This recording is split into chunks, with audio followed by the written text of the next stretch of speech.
the game. Hey there, I'm Kel Siddiqui. What started as helping people with their money at my dining room table grew into a 7-figure financial coaching practice. Now I teach others how to build a thriving coaching business of their own. Whether you're just starting out or you've been coaching for years, I'm here to help you make a bigger impact while doing what you love. This is the Financial Coach Academy podcast. Let's dive in. Hey coach, are you dreading tough money conversations with your clients? The secret to turning awkward moments into breakthroughs is understanding your client's journey.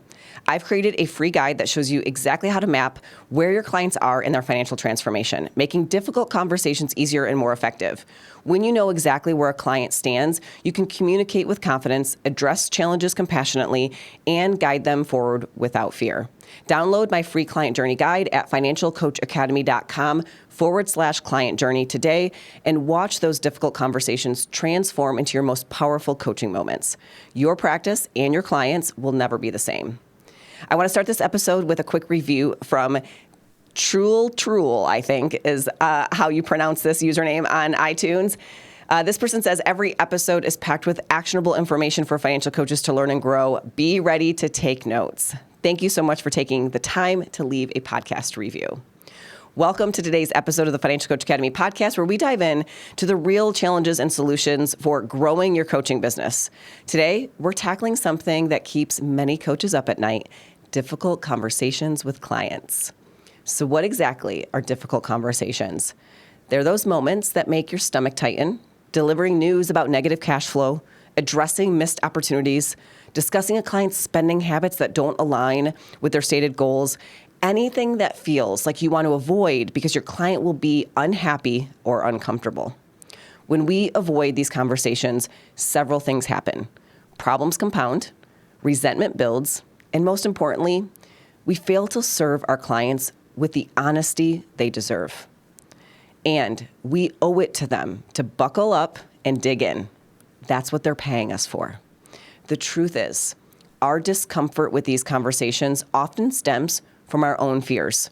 Fear of conflict, fear of rejection, fear of a client leaving. In the Financial Coach Academy, we've found that mastering difficult conversations is often what separates successful coaches from those who struggle to build sustainable businesses. So let's get into some practical frameworks and specific language to transform these moments from dreaded encounters into opportunities for deeper connection and growth. By the end, you'll have concrete tools to approach these conversations with confidence, serving both you and your clients better. You're going to want to grab something to take notes with or head over to the blog on our website to follow along at financialcoachacademy.com/episode 110. financialcoachacademy.com/episode 110. Let's start, though, with one of the most common difficult conversations: discussing a client's current financial reality when it's not pretty. These moments require honesty without judgment, reality without despair, and truth without shame. The way we frame financial realities can either shut a client down or open them up to possibility. Instead of saying, at this rate, it'll take you 13 years to pay off your debt, try a positive spin.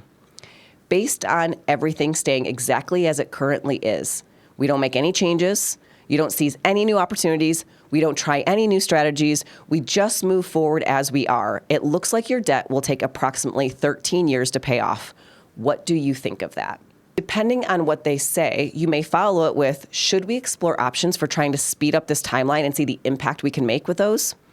Then you begin to offer up suggestions or ideas to save money, throw more toward their balances, refinance the debt so they pay less interest, all sorts of things. Notice how this shifts from a problem statement to a solution focus and ends with an invitation to imagine a better future.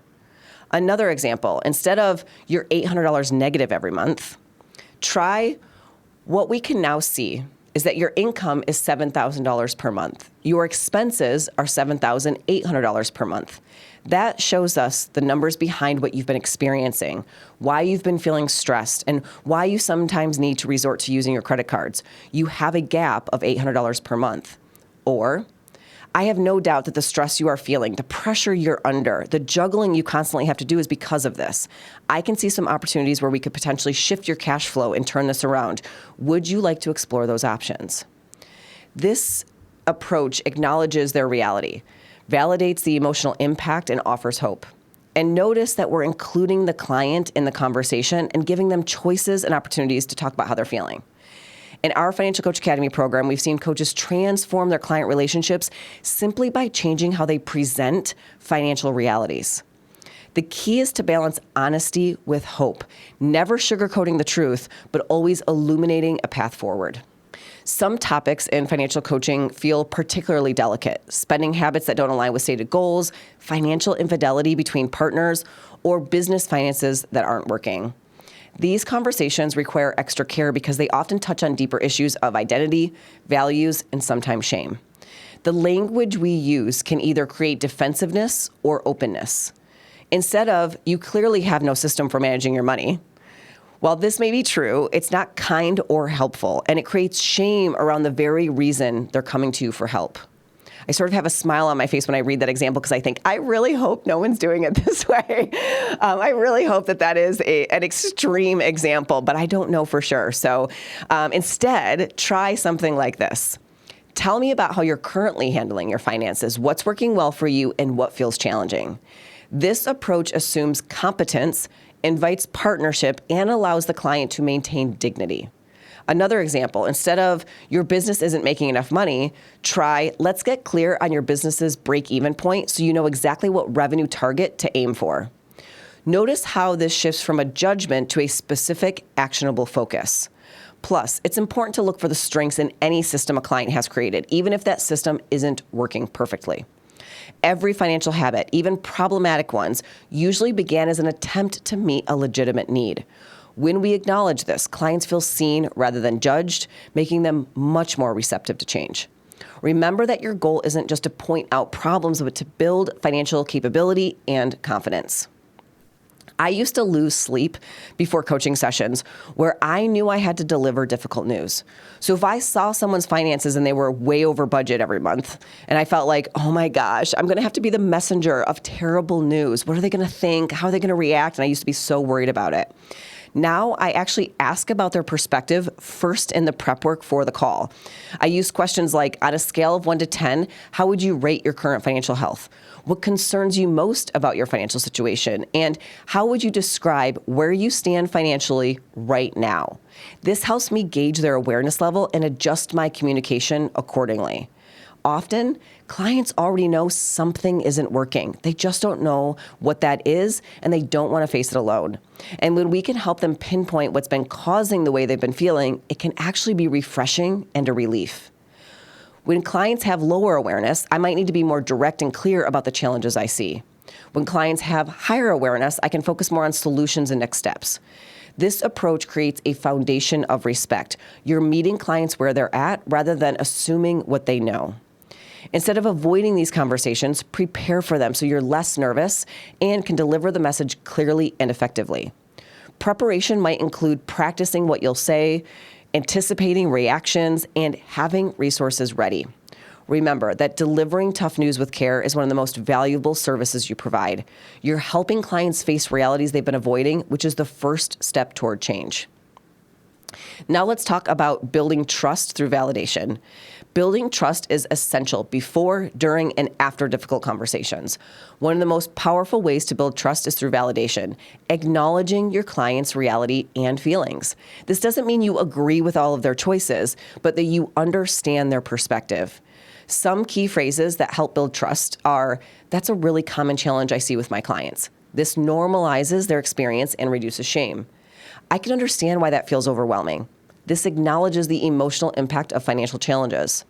"You've already taken some really smart steps by blank." This recognizes progress and builds confidence. "I noticed you're really good at blank." This highlights the strengths that can be leveraged.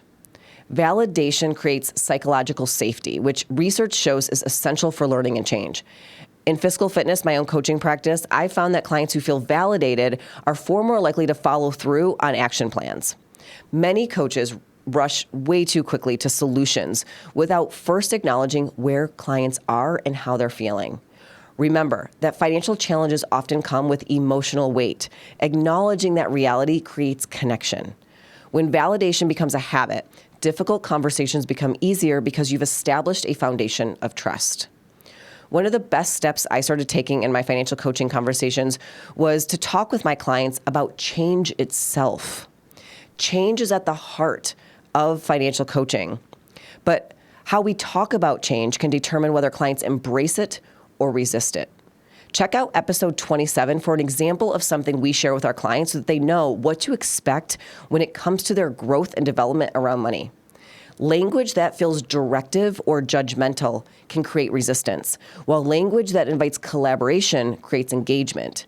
Instead of, you need to stop using credit cards, try, what would it look like if we created a plan to shift away from relying on credit cards?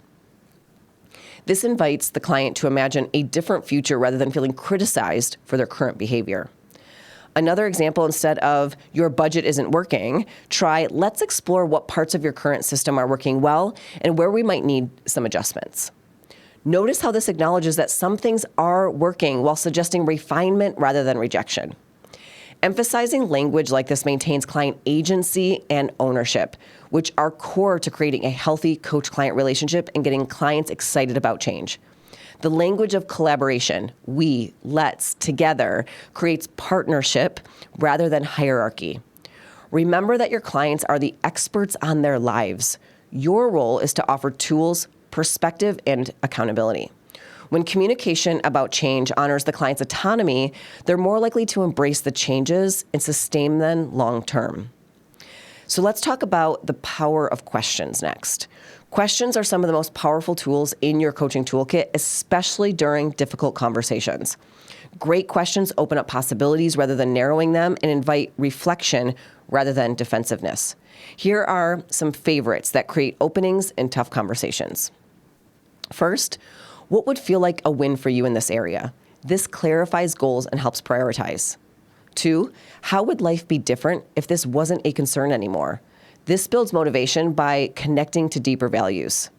3, what's the biggest challenge you're facing with this right now? This helps identify the real obstacle, which might not be what you initially thought, coach. And 4, what have you tried before that worked even a little bit? This builds on past successes and acknowledges the client's efforts. The quality of your questions directly impacts the quality of your coaching. Questions that begin with why often create defensiveness, while questions that begin with what or how create openness. Notice that good questions aren't about gathering information for you. They're about creating insights for your client. When difficult conversations feel stuck, a powerful question can often create movement and new possibilities.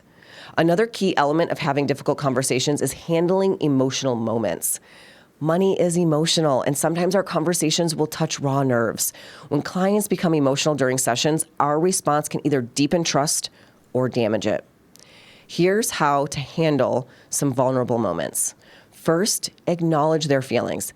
I hear how frustrated, overwhelmed, or worried you are. Naming the emotion helps clients feel seen. Offer hope. While this feels big right now, I've seen many clients work through similar situations. This normalizes their experience and creates perspective. Give them space. Take all the time you need. This shows respect for their process. And redirect to action when appropriate. When you're ready, let's look at small steps we can take. This creates movement without rushing or pressure. Emotional moments aren't interruptions to coaching. I want you to know that. Your comfort with emotion directly impacts your effectiveness as a coach. Remember that emotions provide important information about what matters to your client. When you can stay present during emotional moments without trying to fix or change them, you create profound trust. Remember, for many people, this is the first time they're sharing their financial situation with anyone, and that can feel really scary. Or maybe they've shared before with a partner, parent, friend, or financial professional, and they were made to feel as if they had done something wrong. It happens, unfortunately, all too often. So let's be the person who changes this for them. Creating safety for this vulnerability is essential for effective coaching. Here are some phrases that help to create safety. First, there's no judgment here. This explicitly addresses the fear of being judged.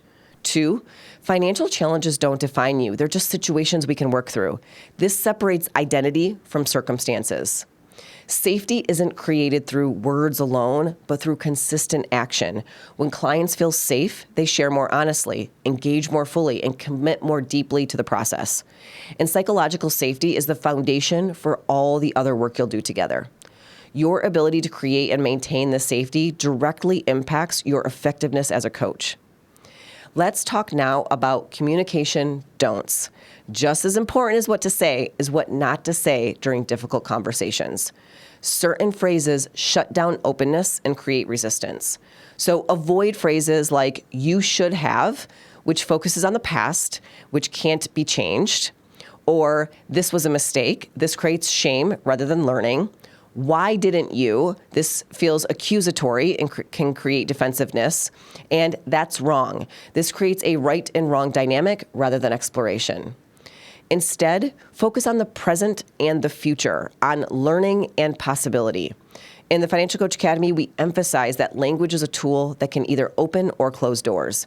Being mindful about the impact of your words is a professional responsibility.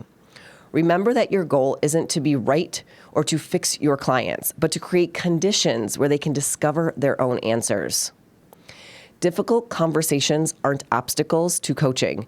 They're opportunities for deeper connection and more meaningful impact. The language and approaches we've covered today aren't just techniques. They're expressions of respect for your clients, coach. Your willingness to engage in these conversations with skill and care sets you apart as a professional coach. Next episode, we're going to talk about making your business your own and being truly authentic in everything you do. This is such an important episode, so be sure you're subscribed so you don't miss it. Coaching is all about figuring out what you think of something and how that is impacting how you feel and the actions you take. It's so important to reflect on episodes like this one so you can let your thoughts and feelings guide you in your coaching practice. Thinking back on the episode, where do you struggle most in having difficult conversations with your clients? I encourage you to jot down some notes, then go back to the episode and take notes on where you might want to improve. Then practice some of the responses in your everyday life so they become more ingrained in your vocabulary. I'd love for you to share your thoughts with me and other financial coaches. Let's get the discussion going. I'd love to hear from you. If you are watching on YouTube, drop a comment with your answer to today's question, or you can join the conversation in our free community for financial coaches called Financial Coaches Unite. You can find the link to join in the show notes. See you next week, Coach. That's all for today. If you're ready to grow your own financial coaching business, head over to financialcoachacademy.com for helpful resources and tools. If this episode helped you, hit subscribe and leave us a review. I'll see you next week.